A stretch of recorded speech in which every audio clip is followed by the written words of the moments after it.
नमस्कार मित्रांनो, direction academy संभाजीनगरमध्ये आपले स्वागत। आपण सर्वजण स्पर्धा परीक्षेची तयारी करत आहोत।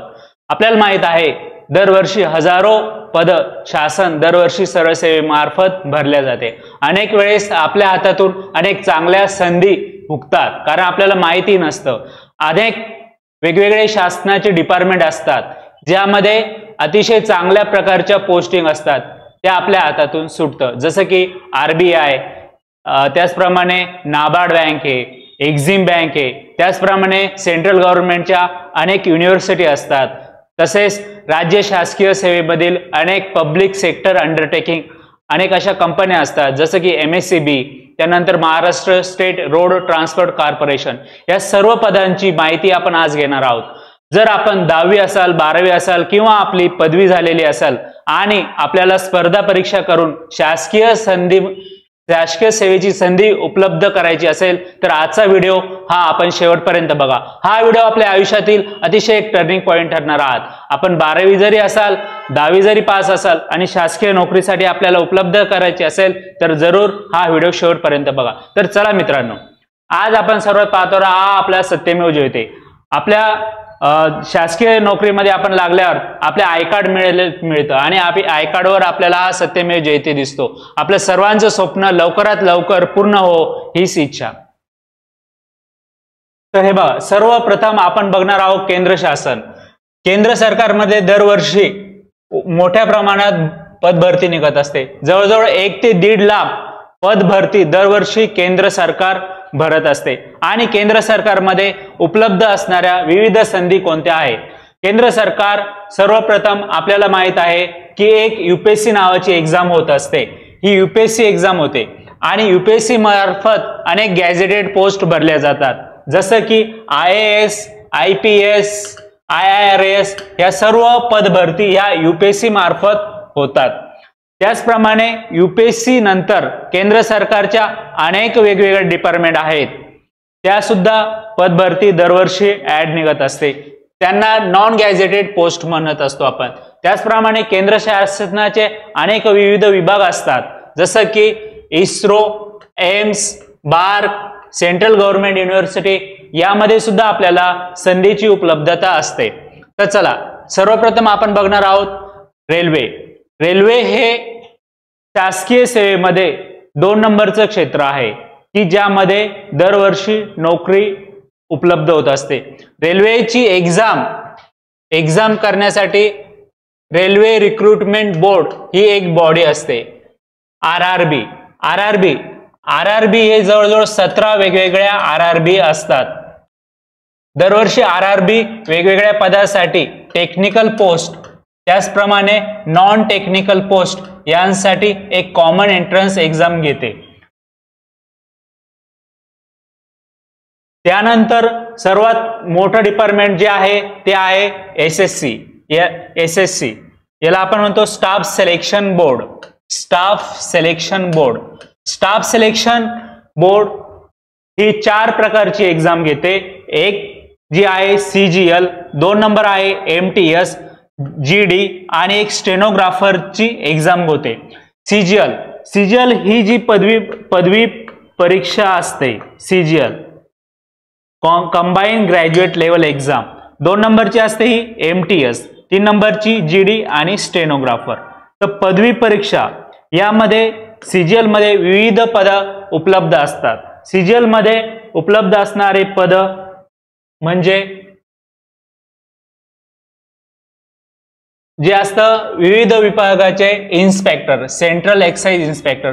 त्याचप्रमाणे जे आपलं मुख्यमंत्री कार्यालय, प्रधानमंत्री कार्यालय असतंय आणि जी आपली संसदेमध्ये जे काही असिस्टंट सेक्शन ऑफिसर असतात, त्याचप्रमाणे जे क्लेरिकल डिपार्टमेंट असतं, त्या सर्व पदाची भरती ही स्टाफ सिलेक्शन मार्फत दरवर्षी होत असते आणि दरवर्षी प्री मेन्स या थ्रू एक्झाम होत असते।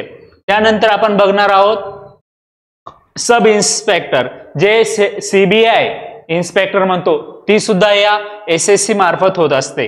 त्याचप्रमाणे असिस्टंट, ज्या वेगवेगळ्या मिनिस्ट्री असतात संसदेमध्ये, त्या सर्व पदभरती ह्या SSC मार्फत होत असते। त्यानंतर आपण पाहणार आहोत विविध बँकिंग एक्झाम.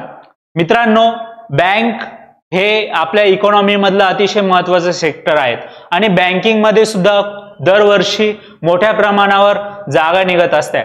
बँकिंग मध्ये जर आपण पदवीधर असाल आणि जर किंवा आपले 12वी पास असाल तरी सुद्धा आपल्याला विविध संधी उपलब्ध असते. बँकिंगचे एक्झाम हे मार्फत IBPS मार्फत होते. IBPS त्याचप्रमाणे अनेक अशा आहे की ज्या नॉन IBPS एक्झाम घेतात, जसं की RBI मध्ये असिस्टंट, त्याचप्रमाणे असिस्टंट आणि ग्रुप बी यांसारखी पदे दरवर्षी भरल्या जाते. त्याच पद्धतीने आहे नाबार्ड एक्झाम. त्यानंतर एक्झिम बँक या सेंट्रल गव्हर्नमेंटच्या ऑर्गनायझेशन आहे आणि येथे अतिशय चांगल्या प्रकारे संधी उपलब्ध होत असते. त्याचप्रमाणे IBPS मार्फत ही 1 नंबरची एक्झाम होते, ही बँक प्रोबेशनरी ऑफिसर. 2 नंबरची आहे क्लेरिकल कॅडर. 3 नंबरची आहे स्पेशल ऑफिसर. PO म्हणजे हे बँकेमध्ये अधिकारी असतात. बँक मॅनेजर जे काही भरले जातात ते PO थ्रू भरले जातात. त्यानंतर जो क्लेरिकल स्टाफ असतो बँकेचा तो क्लेरिकल डिपार्टमेंट मध्ये IBPS थ्रू भरला जातो. त्यानंतर स्पेशल ऑफिसर, जर आपली टेक्निकल पोस्ट असेल जसं की ॲग्रिकल्चर किंवा आपलं इलेक्ट्रॉनिक्स अँड टेलिकम्युनिकेशन झालेलं असेल किंवा आपलं इलेक्ट्रिक डिपार्टमेंट मधून आपलं इंजिनिअरिंग झालं असेल तर या किंवा आपलं लॉ झालेलं असेल तर या स्पेशलिस्ट ऑफिसर ची रिक्रुटमेंट दरवर्षी IBPS करत असते. त्यानंतर आपण बघणार आहोत सेंट्रल गव्हर्नमेंट मध्ये डिफेन्स सेक्टर. डिफेन्स म्हणजे संरक्षण खातं. संरक्षण खाता अंतर्गत सर्वात महत्वाचं जे आहे ते आहे आर्म फोर्सेस. दरवर्षी आर्मी ही आपले रिक्रुटमेंट करत असते. आता सध्या जे आहे यांना आपण अग्निवीर म्हणतो. त्याचप्रमाणे टेम्पररी आणि परमनंट रिक्रुटमेंट सुद्धा आपली आर्मी दरवर्षी करत असते. त्याचप्रमाणे पॅरामिलिटरी फोर्सेस, जसं की आर्मी सोडून बॉर्डर सिक्युरिटी फोर्सेस, त्यानंतर इंडो टिबेटियन फोर्सेस, त्याचप्रमाणे अनेक जे आपलं हे असतात की जे पोलीस फोर्सेस असतात ज्यांना मिलिटरीचा दर्जा नसतो परंतु ते सेंट्रल गव्हर्नमेंट मध्ये काम करतात. CISF या सर्वांची पदभरती ही डिफेन्सच्या अंडर होते आणि ही सेंट्रल गव्हर्नमेंट थ्रू केले जाते. मित्रांनो, हे झालं शासकीय वेगवेगळे विभाग. त्याच पद्धतीनं शासकीय म्हणजे जे सरकारच्या कंपन्या असतात त्यांना आपण म्हणतो public sector undertaking. Public sector undertaking मध्ये दरवर्षी टेक्निकल आणि नॉन टेक्निकल पदांची भरती होते. पब्लिक सेक्टर अंडरटेकिंग मध्ये जसं की ONGC झालं, NTPC national thermal power project NTPC झालं, त्याचप्रमाणे भारत पेट्रोलियम, हिंदुस्तान पेट्रोलियम, त्याचप्रमाणे नॅशनल फर्टिलायझर डेव्हलपमेंट, त्याचप्रमाणे ONGC या सर्व ऑर्गनायझेशन या दरवर्षी मोठ्या प्रमाणावर टेक्निकल पोस्ट भरल्या जातात. त्याचप्रमाणे केंद्र सरकारचे विविध विभाग. आपल्याला माहित आहे की इस्रो हा अतिशय महत्वाचा विभाग आहे. इस्रो आपल्या संरक्षण यंत्रणेमध्ये त्याच पद्धतीनं जे स्पेस रिसर्च सेंटर मध्ये खूप महत्वाची कामगिरी, जे काही टेक्निकल जे त्यांचे इंजिनिअरिंग ग्रॅज्युएट्स झालेले असतात आणि 12वी किंवा जे डिग्री जी टेक्निकल असते यांच्यासाठी इस्रो दरवर्षी एक सुवर्ण संधी घेऊन येत असते. त्यानंतर आहे एम्स, जे शासनाचे हॉस्पिटल असतात त्या हॉस्पिटलमध्ये डॉक्टर्स, फार्मासिस्ट, एक्सरे टेक्निशियन यांच्यासाठी दरवर्षी पदभरती होत असते.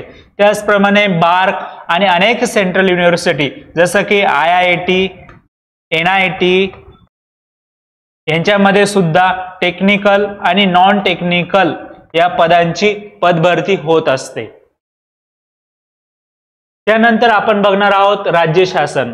आपण सर्वजण महाराष्ट्रामध्ये राहतो. त्या महाराष्ट्रासारखे जेवढे काही विविध राज्य आहे त्या सुद्धा पदांची पदभरती निघत असते. राज्य शासकीय कर्मचारी यांच्यासाठी मुख्य पात्रता राहते की त्या राज्याचा डोमेसाईल पाहिजे, तो त्या राज्याचा रहिवासी पाहिजे. तसंच काही अशा पोस्ट असतात की आपण दुसऱ्या राज्यात त्या पोस्टला सुद्धा आपण अप्लाय करू शकतो, की जसं की ज्या सेंट्रल गव्हर्नमेंटच्या रूल्स नुसार तयार होणाऱ्या ज्या काही पोस्ट असतात, जसं की आता ड्रग इन्स्पेक्टर आहे.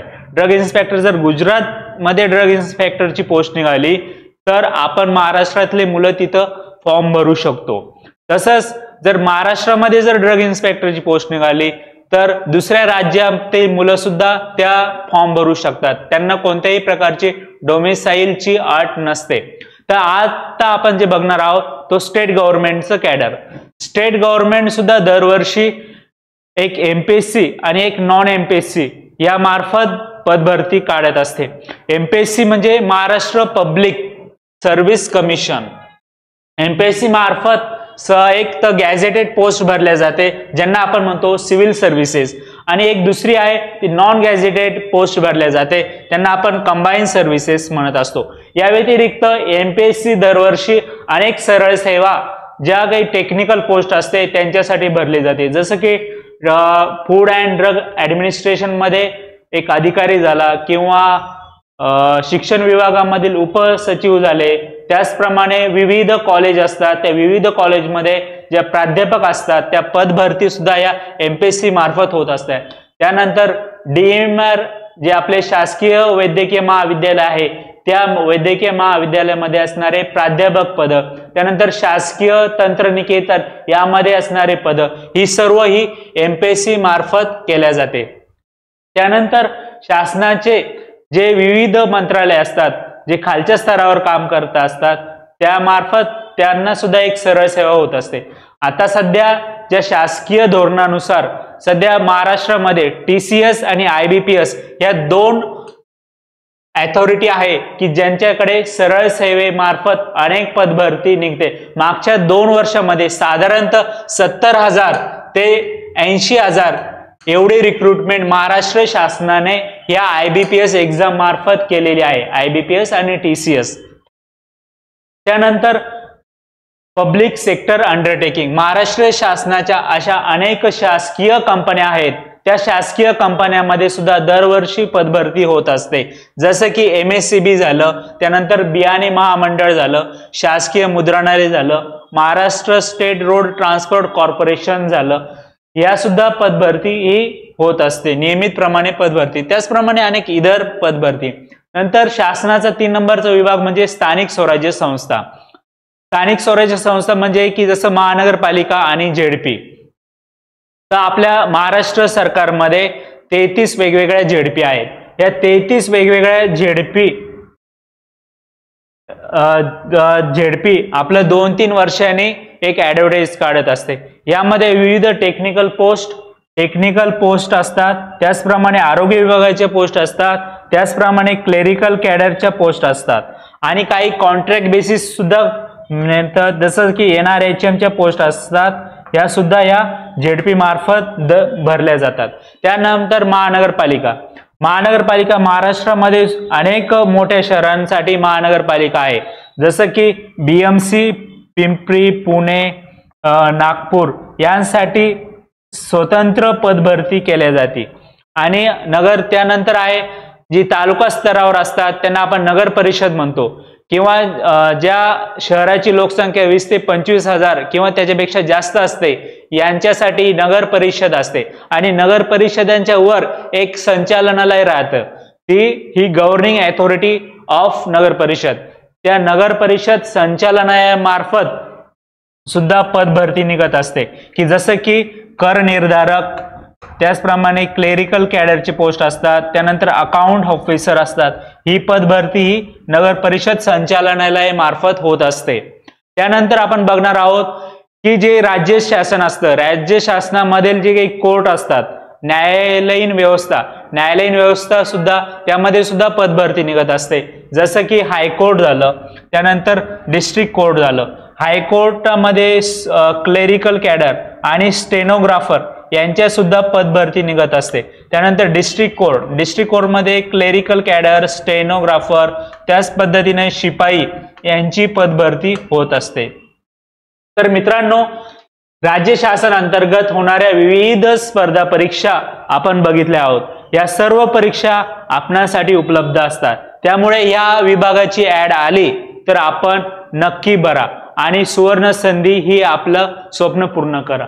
त्यानंतर आपण आता बघितलं की केंद्र सरकार, राज्य सरकार आणि स्थानिक स्वराज्य संस्था यामध्ये उपलब्ध असणाऱ्या भरती आणि या सर्व स्पर्धा परीक्षा साठी कोणतं क्रायटेरिया लागतो. तुमचं एक साधारणतः पदवी जर आपण SSC किंवा आपण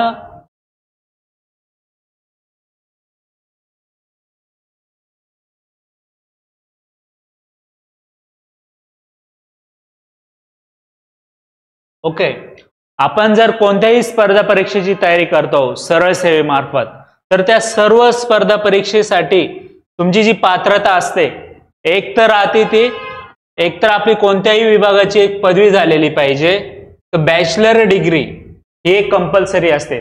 आपण UPSC करत आहोत किंवा SSC करत आहोत किंवा कोणत्याही बँकेची POची एक्झाम देत आहोत किंवा क्लेरिकल कॅडरची एक्झाम देत आहोत किंवा RBIची एक्झाम देत आहोत, तर आपली ही पदवी पाहिजे. तसेच जे राज्य शासनाचे विविध पद असतात त्यांच्यासाठी सुद्धा एक कॉमन क्रायटेरिया येतो की आपण कोणत्याही एका विभागाची पदवी, आर्ट्स, सायन्स, कॉमर्स किंवा टेक्निकल पोस्ट कोणत्याही पदवीधरांसाठी अशा संधी उपलब्ध असतात. त्याचप्रमाणे काही पोस्ट असतात की त्यांना टेक्निकल त्या रिलेटेड नॉलेज असतं, त्यामुळे तुम्हाला ते टेक्निकल पोस्ट किंवा टेक्निकल डिग्री होल्डर तिथे गरजेचा असतो. त्याचप्रमाणे काही अशा पोस्ट आहे SSC कोर्ट मध्ये की आपण जर 10वी किंवा आपली 12वी जरी झालेली असेल तर आपण अप्लाय करू शकतो. जसं की पोस्टल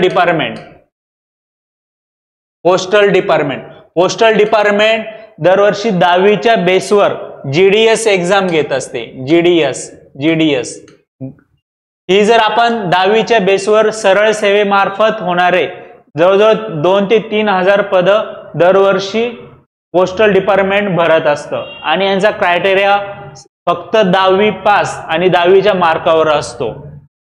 त्याचप्रमाणे SSC जी MTS एक्झाम घेते, MTS ही सुद्धा 12वीच्या बेसवर सुद्धा एक्झाम घेत असते. त्याचप्रमाणे कोर्ट मध्ये जे काही शिपाई, हमाल यांसारखे जे काही पद निघतात त्या सुद्धा 12वीच्या बेसवर होत असते. म्हणजे एकंदरीत आपण जर 10वी असाल, 12वी असाल किंवा आपण ग्रॅज्युएशन असाल तर सर्वांना सुवर्ण संधी उपलब्ध होते. तर मित्रांनो, चला नेक्स्ट. आता या सर्व स्पर्धा परीक्षा आपण बघितलं की आपणांना वर्ग 1, वर्ग 2, वर्ग 3 आणि वर्ग 4 या पद्धतीने जर शासकीय सेवेमध्ये यायचं असेल तर या विविध डिपार्टमेंटच्या सुवर्ण संधी आपल्याला उपलब्ध असते. तर मित्रांनो, हा झाला ओव्हरऑल संधीचा उपलब्धता. पण याच्यासाठी नेमकं आपल्याला करायचं काय, आपल्याला कोणता अभ्यास करायचा आहे आणि या सर्व आपल्याला एक इंटिग्रेटेड अप्रोच कशा पद्धतीने आपण करणार आहोत. तर हे बघा मित्रांनो, सर्व केंद्र सरकार असो किंवा राज्य सरकार असो यांचा एक सिलेबस ठरलेला आहे.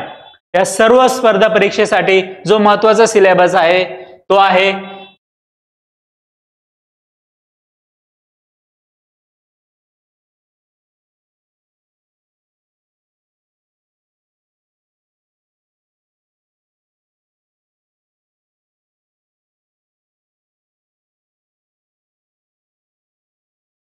राज्य शासन आणि तसेच केंद्र सरकार. जर आपण कोणती एक्झाम देत आहोत, जसं की आपण SSC देतो आहोत, SSC, IBPS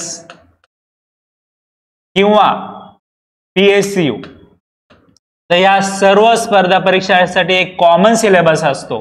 तो म्हणजे एक राहतो इंग्लिश विषय, दुसरा राहतो मॅथमॅटिक्स, 3 नंबरचं राहतं रिझनिंग आणि एक राहतं जनरल नॉलेज. त्याच पद्धतीने जर आपण राज्य सरकारची कोणतीही एक्झाम देत असतो, वर्ग 3 किंवा वर्ग 4, तर या सर्वसाठी एक राहतो इंग्लिश, मॅथमॅटिक्स, रिझनिंग, मराठी आणि एक सामान्य ज्ञान. हे 4 विषय कंपल्सरी असतात. म्हणजे तुम्हाला जरी अभ्यास हा सेम आहे, फक्त एकतर केंद्र सरकार किंवा राज्य सरकार या वेगवेगळ्या शासकीय संधी उपलब्ध आहे, पण त्यांचा अभ्यास हा सेम आहे. म्हणजे जर आपण अभ्यासाचा जर इंटिग्रेटेड अप्रोच केला तर आपल्याला संधी जास्त मोठ्या प्रमाणावर उपलब्ध होतात. त्यानंतर यांची एक पात्रता म्हणजे वयाची मर्यादा काय असते. जर आपण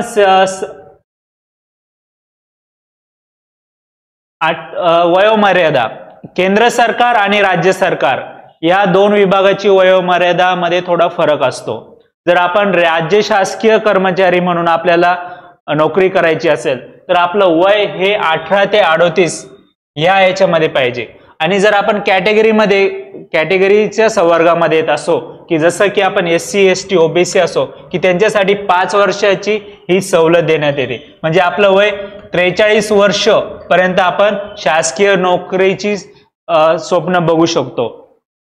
त्याचप्रमाणे जर केंद्र सरकारमध्ये काही पोस्ट असतात की ज्यांचं वय हे 18 ते 25 या रेंज मध्ये पाहिजे आणि काही पोस्ट जे असतात ते 18 ते 30. आणि जसं की राज्य शासनामध्ये आपल्याला आरक्षणाची संधी उपलब्ध आहे, तसंच याच्यामध्ये सेंट्रल गव्हर्नमेंटमध्ये सुद्धा जर SC ST जर कॅटेगरीची असेल तर आपण 5 वर्ष आपल्याला संधी उपलब्ध होते. त्यानंतर जर OBC असेल तर आपल्याला वयामध्ये 3 वर्षाची सूट देण्यात येते.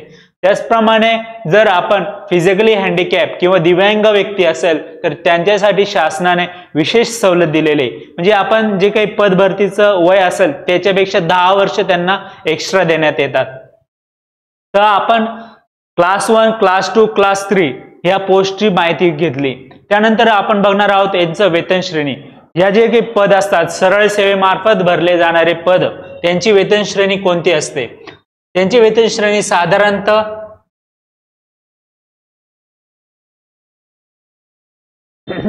जे काही ग्रुप डी चे ग्रुप डी जे आपण S1 to S4 he level असते.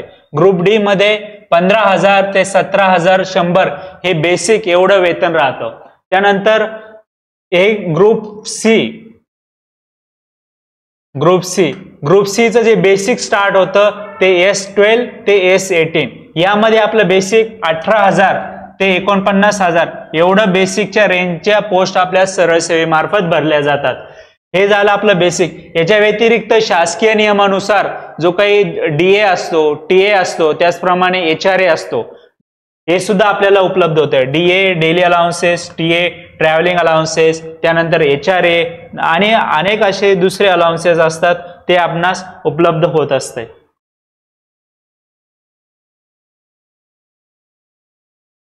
त्यानंतर जॉब लोकेशन. मित्रांनो, सर्वात महत्वाचं काय आहे तर जॉब लोकेशन.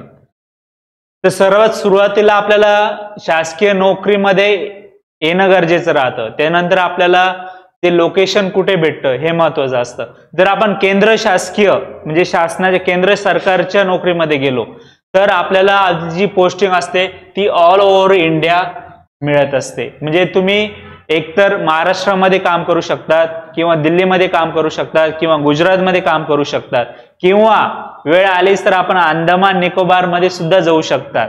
यामुळे केंद्र सरकारच्या नोकरी हे ऑल ओव्हर इंडिया कॅडरची मानली जाते. जर राज्य सरकार, जर आपण महाराष्ट्रामध्ये काम करत आहोत शासकीय कर्मचारी म्हणून, तर आपलं जे काही बदली होणार आहे किंवा आपली जी पोस्टिंग होणार आहे याची मर्यादा म्हणजे आपली महाराष्ट्राचं स्टेट राहतं. यामध्ये महाराष्ट्र शासनाचा विभाग एक तर आता आपलं विभागानुसार बदली होते. त्यानंतर जर जिल्हा लेवलची पोस्ट असेल तर ती त्या जिल्हा लेवलला होत असते. त्यानंतर जर राज्य, पूर्ण राज्य हा एक मर्यादा असू शकते. त्याचप्रमाणे स्थानिक स्वराज्य संस्था, जर आपण त्या स्थानिक स्वराज्य संस्थेमध्ये नोकरी करत आहोत, जर आपण मुंबईला असाल तर आपली पोस्टिंग ही मुंबईला होते, जर आपण नागपूरला असाल तर नागपूर, जर पुणे असाल तर पुणे. आणि स्थानिक स्वराज्य संस्थेमध्ये हे बदली होत नसते. राज्य सरकारच्या सेवेमध्ये बदली होते. राज्य सरकारमध्ये आपण सर्व जिल्ह्यामध्ये फिरू शकतो. केंद्र सरकारमध्ये सुद्धा काही काळ आपण आपल्या स्टेटमध्ये येऊ शकतो आणि काही काळ आपल्याला बाहेर नोकरी करावं लागते. तर चला मित्रांनो, आपण बघितलं की आपणास 10वी 12वी आणि पदवी जर असाल तर शासकीय सेवेमध्ये सुवर्ण संधी. तर आज आपण जी सरळ सेवेची एक बॅच स्टार्ट केलेली आहे डायरेक्शन अकॅडमी, त्याची फीस आहे सध्या 3000, पण सध्या ऑफर प्राइस चालू आहे फक्त 1499 मध्ये. तर चला मित्रांनो, जर आपला हा व्हिडिओ आवडला असेल तर लाईक करा, सबस्क्राईब करा अँड डू कमेंट. थँक्यू.